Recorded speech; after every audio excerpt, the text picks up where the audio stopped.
పేదవాడి పక్షాన నిలబడతాం, ప్రజా గొంతుకై నినదిస్తాం.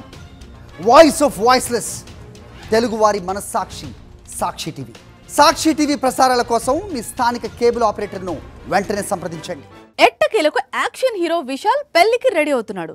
బర్త్డే రోజున ఎవ్వరూ ఊహించిన విధంగా దర్శకతో ఎంగేజ్మెంట్ పిక్స్ షేర్ చేసి సర్ప్రైజ్ చేశాడు విశాల్. ఇంతకీ పందెంకోడి పెళ్ళెప్పుడు? ఇదే ఏడాదిలో ఉంటుందా? న్యూ ఇయర్లో వెడ్డింగ్ కార్డ్స్ పంచుతాడా?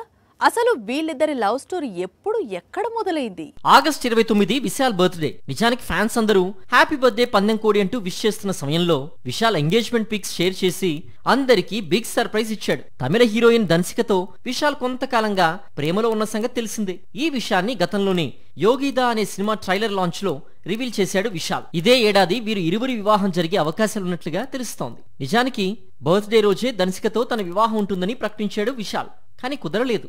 ఎంగేజ్మెంట్ తో వివాహానికి ఒక అడుగు వేశాడు. తన ఆనందాన్ని సోషల్ మీడియా వేదికగా పంచుకున్నాడు.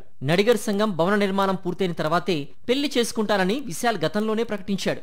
అందుకు తగ్గట్లే ఇప్పుడు ఆ బిల్డింగ్ సిద్ధమైంది. ఇక పెళ్లి తంతు మిగిలింది. మొత్తంగా 48 ఏళ్ల విశాల్ ఇప్పుడు వెడ్డింగ్ కు రెడీ అవుతున్నాడు. నిజానికి 15 ఏళ్లుగా తమిళంలో సినిమాలు చేస్తూ వస్తోంది దన్సిక. అందుకే విశాల్తో ముందే పరిచయం ఉంది. అయితే ఇటీవల తన ఇంట్లో ఒక సమస్య రావడం, ఆ సమస్యను పరిష్కరించేందుకు విశాల్ సహాయపడడంతో వీరిద్దరి స్నేహం కాస్త ప్రేమగా మారింది. ఇప్పుడు పెళ్లిపీటలెక్కే వరకు వెళ్తోంది. 15 ఏళ్లుగా విశాల్ను చూస్తున్నానని, అతనితో లైఫ్ షేర్ చేసుకోవడం చాలా ఆనందంగా ఉందని చెప్పుకొచ్చింది దన్సిక.